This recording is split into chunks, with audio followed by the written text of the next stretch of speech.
বদলি হলেন খানাকুল ১ নম্বর বিডিও অরিন্দম মুখার্জি। নতুন বিডিও হিসাবে নিযুক্ত হলেন অদিতি গাঙ্গুলি। এদিন তিনি খানাকুল ১ নম্বর বিডিওর দায়িত্বভার গ্রহণ করেন। খানাকুল ১ নম্বর পঞ্চায়েত সমিতির পক্ষ থেকে তাকে ফুলের তোড়া ও মিষ্টি দিয়ে সংবর্ধনা জানানো হয়।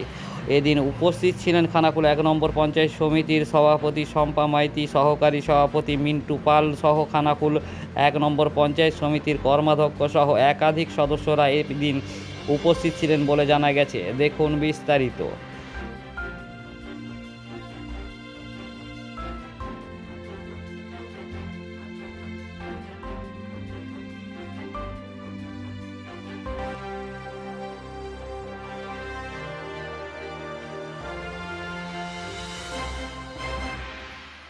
নমস্কার, আমি অদিতি গাঙ্গুলি। আমি 2023 ব্যাচের WBCS অফিসার। আর এর আগে আমি প্রফেশনাল হিসেবে পশ্চিম বর্ধমান ডিস্ট্রিক্টে ছিলাম। তারপর এটা আমার ফার্স্ট ভিডিও পোস্টিং।